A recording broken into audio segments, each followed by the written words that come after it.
Assisted living residents or assisted living facilities are housing facilities for people with disabilities. These facilities provide supervision or assistance with activities of daily living, coordination of services by outside healthcare providers, and monitoring of resident activities to help to ensure their health, safety, and well-being. Assistance may include the administration or supervision of medication, or personal care services provided by a trained staff person. Assisted living, as it exists today, emerged in the 1990s, for whom independent living is not appropriate but did not need the 24-hour medical care provided by a nursing home and are too young to live in a retirement home.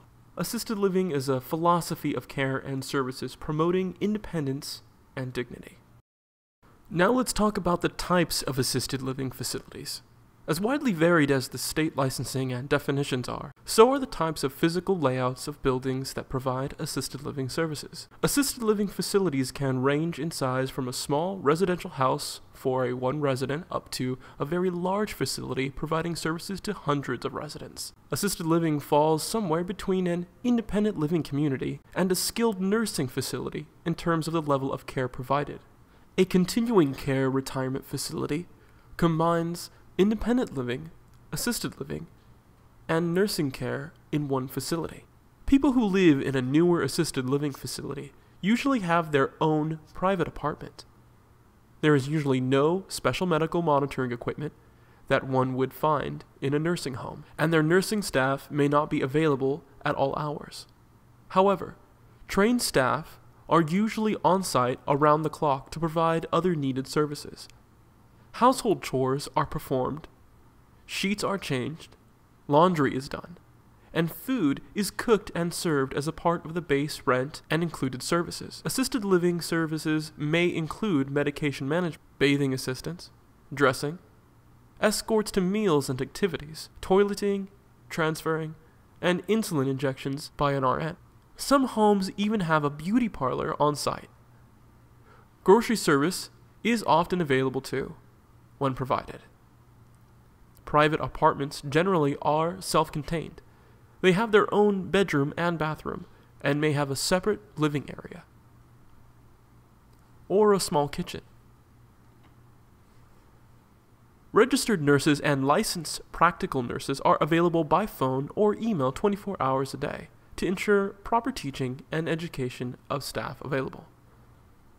Alternatively, individual living spaces may resemble a dormitory or hotel room consisting of a private or semi-private sleeping area and a shared bathroom. There are usually common areas for socializing, as well as a central kitchen and dining room for preparing and eating meals.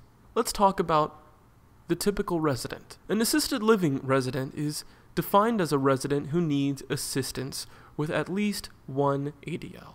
A typical assisted living facility resident would usually be a senior citizen man or woman who does not need the intensive care of a nursing home but prefers more companionship and needs some assistance in day-to-day living. Age groups will vary with every facility. The Assisted Living Federation of America reports that the average age of assisted living residents is around 86.9 years. The average length of a stay for assisted living residents is about 28.3 months. The median is about 21.0 months. Residents of assisted living facilities need not be concerned with daily meal preparation because a central kitchen and dining facility typically provides 3 meals each day. The central dining facility also allows for visiting with others without having to leave home. This greatly reduces the isolation that elderly, disabled people may suffer when living alone and who are afraid, usually for physical reasons, to leave their homes. The residents may assist in arranging the appropriate medical, health, and dental care services for each resident. The resident generally chooses his or her medical doctor and dental services.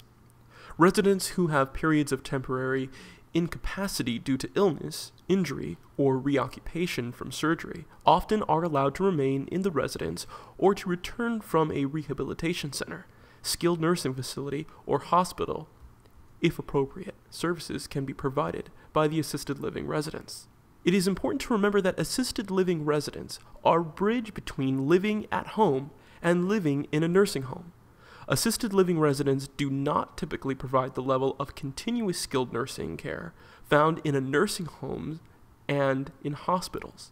More recently built facilities are designed with an emphasis on ease of use for disabled people.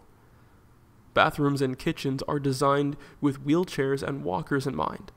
Hallways and doors are extra wide to accommodate wheelchairs. These facilities are by necessity full compliant with the American with Disabilities Act of 1990, or similar legislation elsewhere. The socialization aspect of assisted living facilities are very beneficial to the occupants. Normally, the facility has many activities scheduled for the occupants, keeping in mind different disabilities and needs. Many assisted living facilities also serve the needs of the mentally ill community, primarily people with some form of dementia, including Alzheimer's disease, but also others as long as they do not present an imminent danger to themselves or others. In the United States, legislation acted by each state defines not only the level of care, but often what conditions are prohibited from being cared for in such a home.